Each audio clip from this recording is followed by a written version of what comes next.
Okay, we'll start with Simon Peake. Hi, Ollie. Can you hear me? Simon?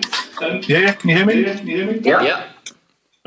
Ollie, what are you expecting from Istanbul Basaksehir? And also, is there anyone that won't be travelling with the squad today? We couldn't hear you that well. It broke up. I was just asking what you're expecting from Istanbul, what kind of side you're expecting, and also, will there be anybody that isn't travelling? Connections going. Is anybody not travelling? Yeah, quite a few not travelling. But we're travelling with a few. Jesse's not travelling, and of course we've had a few injuries before, so we're travelling with a strong squad. Simon Stone?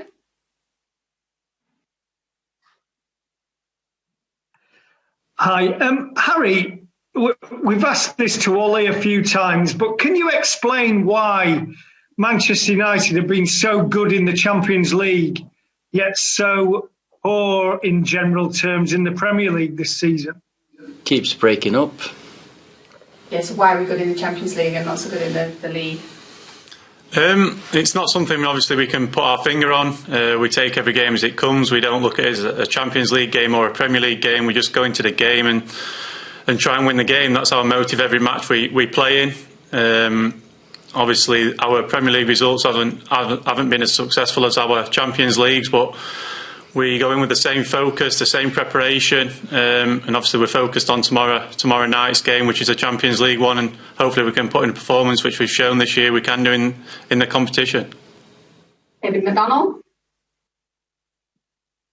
Hi, Harry. Question for you. It's obviously been a difficult summer for you personally off the field. How hard has it been to shut out what happened and focus on football? And is it inevitable that what happened to you, will affect you mentally and will affect your performance level, as it would anyone in any walk of life? I didn't quite get the question. It was breaking up, but no, my mind's fully focused on football. It's obviously I had a difficult period in the summer, but no, I'm fully focused. I come into training each day, work as hard as I can, and I focus on each game as it comes. And no, I can only say, on what I heard there, that I'm still fully focused each day in improving and taking this club forward. James from TalkSport? Oh, hi there. This is a question for both of you, really. I just want to know how you think Man United fans should be feeling at the moment, because there's been so many positive moments over the last year and a half or so. Can anyone hear the dark question? days as well. We can only hear every 10 words you say, so there's no chance we can understand. Sorry, James, could you ask again? Yeah, sure. I just want to know how you think Manchester United fans should be feeling at the moment, because there's been some major positives, but there's also been some dark days as well over the last few months. Sorry, boys, it's just impossible to hear what you're saying.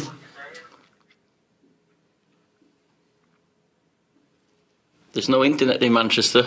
The lines are down.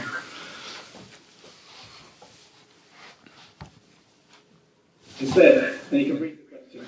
Yeah, That'd be better.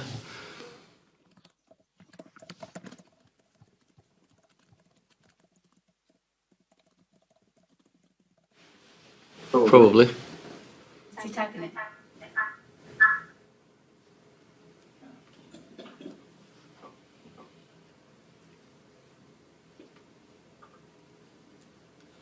Okay. Sorry about this. How do you think Man United fans should be feeling at the moment? A lot of positive moments, but some dark days too. What's that for? For both of you. Well, we work every single day for our fans to have something to celebrate, of course, and the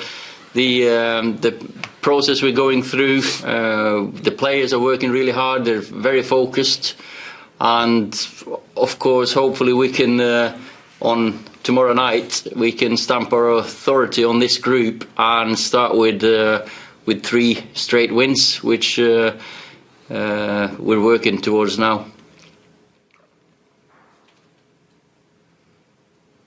Jamie Jackson?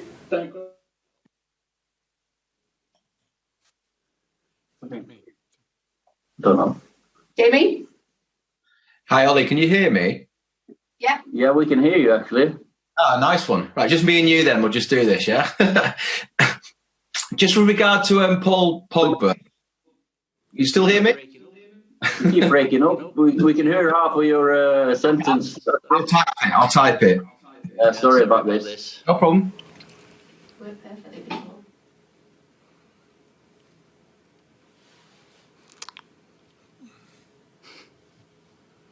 We might not make the flight here.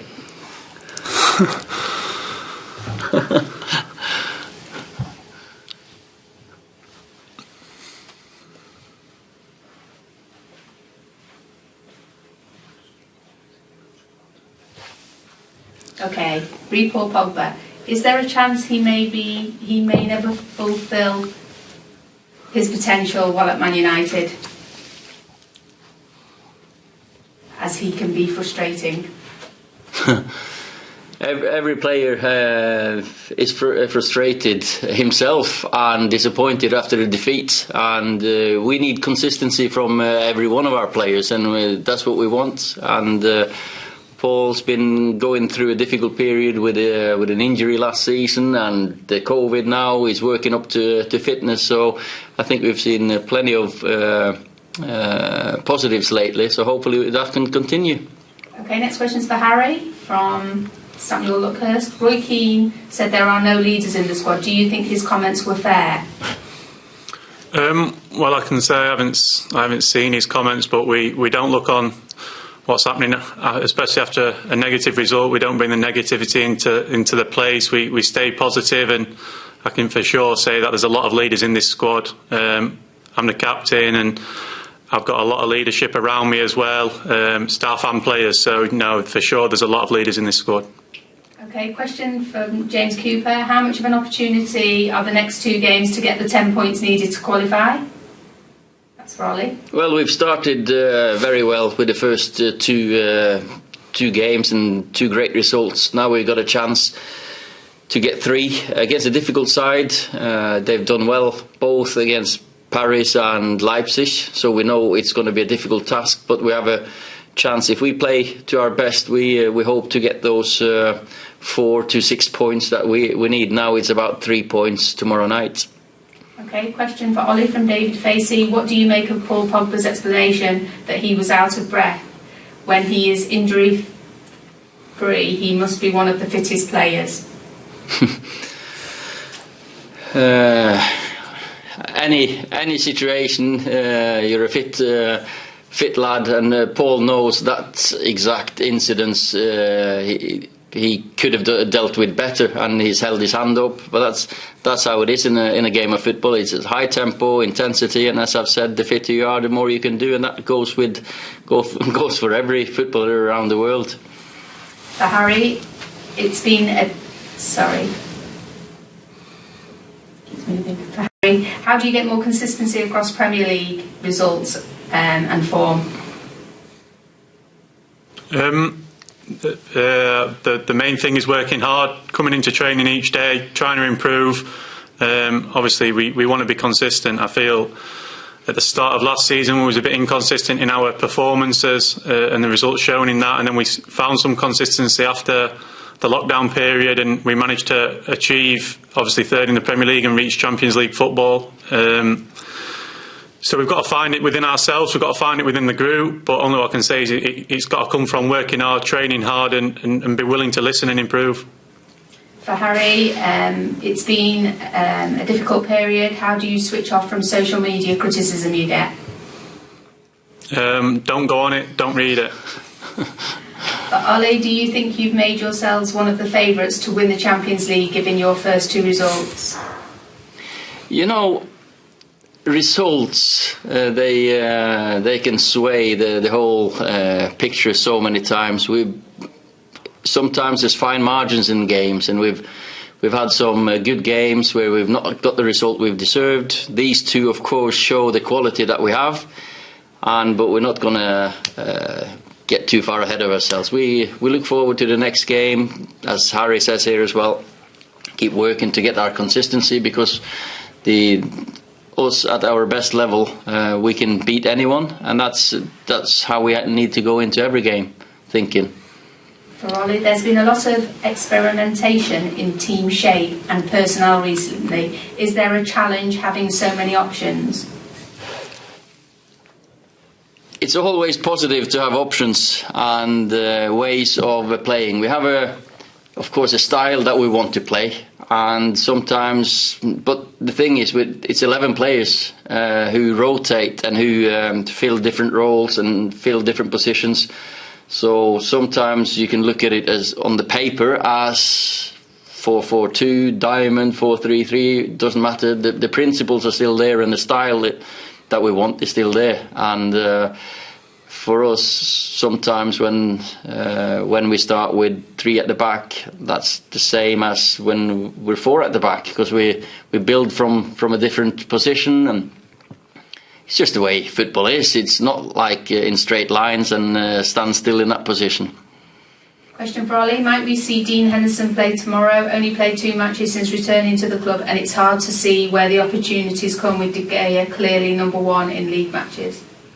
I think you've got a chance to see all 23 players that travel tomorrow on the pitch and to play. And that's the way it has to be at Man United. There's competition for places. Dean has come in and been great in training, been great in the games he's played. So you'll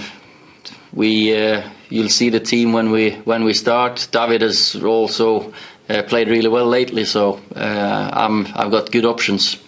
Okay, we have a question from one of our Turkish journalists. Ollie, Manchester United have lost last 2 matches against Turkish teams. How would you describe and how do you feel about playing in Turkish stadiums without fans? Could be an advantage?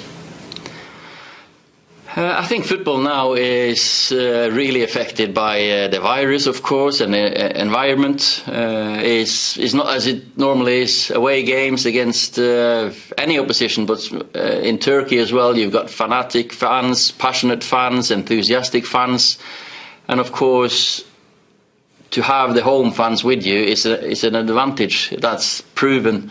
And your fans have been they've been supporting your team as our supporters do at home. So I think we all miss the fans in the stadiums. Question for Ollie from a Norwegian journalist. Your son Noah made his debut in the Norwegian top flight this weekend at 20. That's ahead of schedule compared to you. What does the future bring for him? I was a late developer. Noah's a different type of player to me, and if he wants to pursue his career, that's up to him, and I'll support him whatever he wants to do. James Ducker, what are your thoughts on Roy Keane's Roy Keane's remarks about there not being enough leaders and people you'd want in the trenches with you in this squad? Well, Roy has always been outspoken, and I'm very glad I've got the players that we have here with us. We got different jobs, and Roy's job is to give his opinion, and I always listen to Roy. But we move on here with a great group of players, strong group of players, and I'm sure we'll see a response. Ollie, how do you explain the drop-off in performance level from the win over Leipzig and then the Arsenal game? How do you get consistency of performance from the players? We've performed. There's fine margins in games of football, and that's everyone who's played and everyone who's part of this know that. And there's games that you get the margins with you. There's games that you get them against you. Of course, we want to go into every game thinking we can outplay any opposition. We play against good teams. They definitely teams have made their homework against us. We've made the homework against them, and it was a game decided by small margins. Both this one, even the Leipzig one, I would say. I know that the end score will be remembered and be highlighted 5-0, but it wasn't a 5-0 game. One for Harry. Are you happy with your form since the start of the season? Obviously, as the captain, I focus more on the team than individually.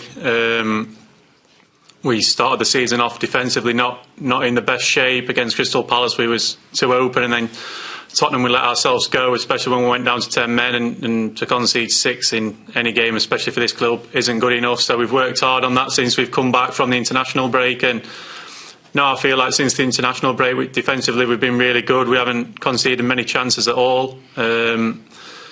I think Arsenal had a couple, and we've conceded 2 own goals and a soft penalty, really. So, no, defensively we feel like we're on the right track, but we need to get the balance right, and that's our job as well in terms of the attacking shape and the balance of defending and attacking. Okay, it looks like we've answered all of the questions. Thank you very much, everybody. Thank you.